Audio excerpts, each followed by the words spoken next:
He comenzado un pequeño vidrio para poder comprobar un efecto que trasladaré al gran vidrio cuando regrese a Nueva York. Así escribía Marcel Duchamp a su cuñado Jean Crotty.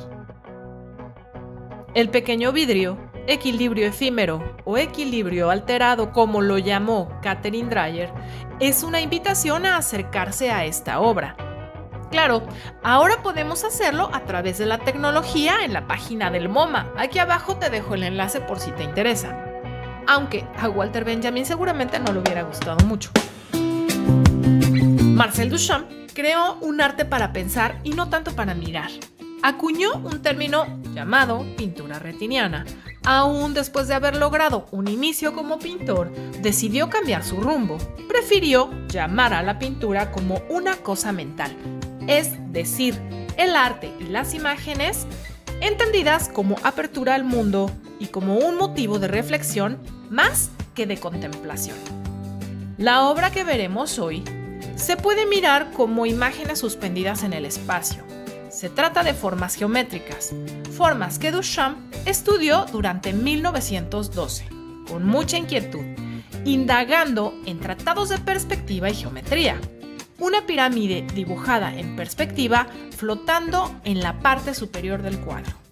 La misma está construida con rayas paralelas. La superposición de rayas en algunos ángulos genera el llamado efecto Moiré. Es un fenómeno perceptivo, es una distorsión geométrica y se define como un patrón de interferencia que se forma cuando se superponen dos rejillas de líneas con cierto ángulo o cuando tienen tamaños ligeramente diferentes. El ojo humano percibe líneas superpuestas. Lo que daría paso después al arte óptico, más conocido como Op Art, que es una corriente artística abstracta que se desarrolló en los años 60, basada en la composición pictórica de fenómenos puramente ópticos. Las obras interactúan con el espectador provocando una sensación de movimiento virtual mediante efectos de ilusión óptica, situación que desencadena una respuesta dinámica del ojo y una cierta reacción psicológica derivada de su apariencia sorprendente. Bueno, pues Duchamp construyó de esta manera su pirámide inestable, pero 50 años antes. La pirámide es también transparente y se puede observar todos los lados gracias a la ilusión del dibujo en perspectiva. Se ha usado una gama de colores cálidos, siena rojiza, siena natural y sombra tostada.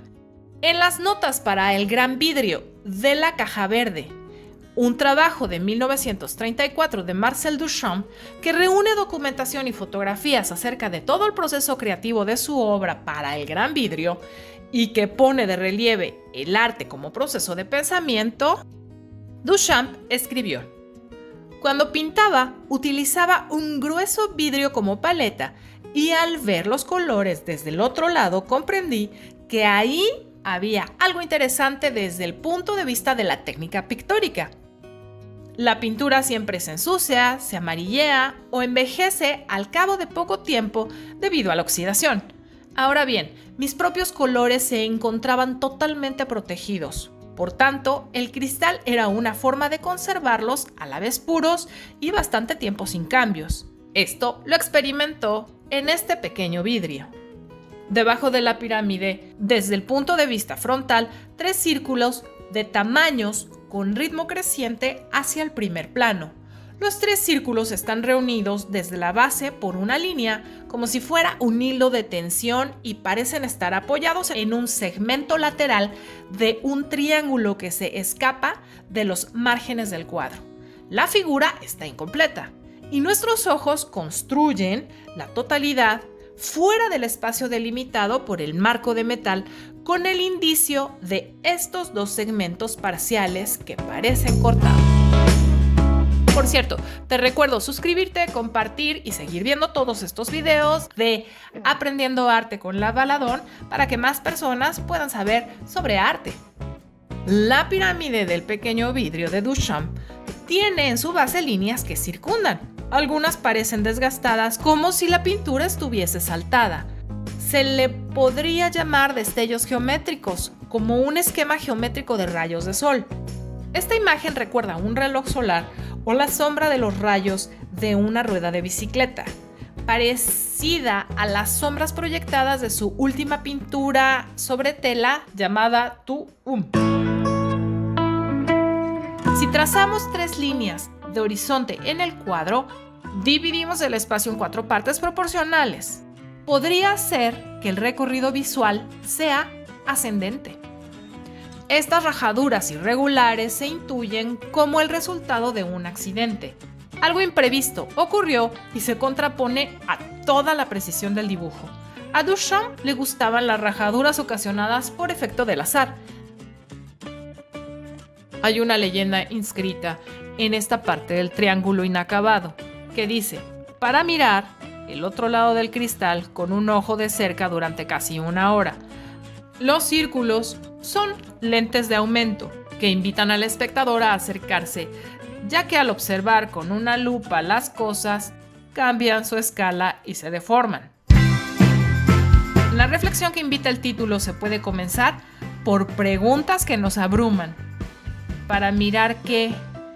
Esta frase es muy larga para un título, ¿no será demasiado? ¿Qué hay del otro lado del cristal? Y además, casi 1 hora. ¿Cuántos minutos menos que 1 hora? Y si me distraigo mirando y lo miro más de 1 hora, ¿y si miro menos, no veo?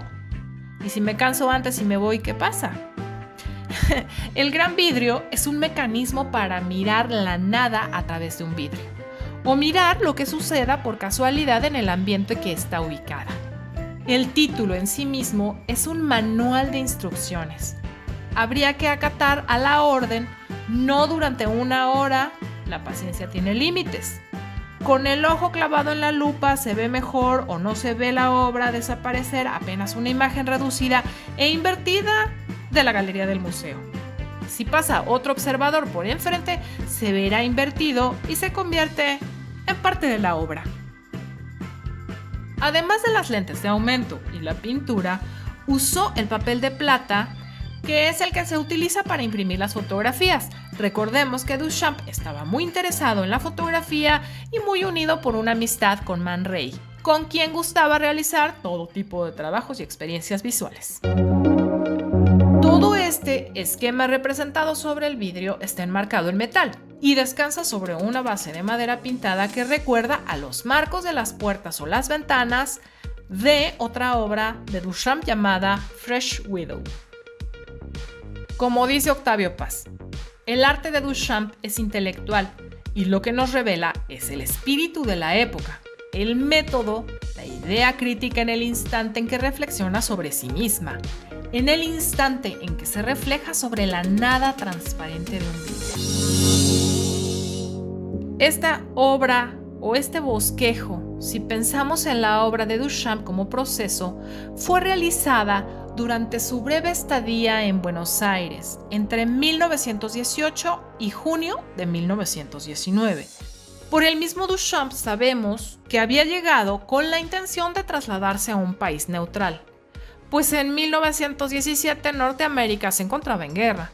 Duchamp había tenido que salir de Francia por carecer de militarismo y fue a parar en medio del patriotismo norteamericano que evidentemente también carecía. Duchamp pudo evadir el reclutamiento en Estados Unidos, aunque se encontraba en la categoría de los extranjeros que podían ser reclutados en caso de extrema necesidad, pero se le otorgó un permiso para salir y encontró por fin un bello país neutral llamado Argentina. No te olvides de suscribirte, darle like, compartir y seguir viendo todos los videos del canal de Aprendiendo Arte con la Valadón.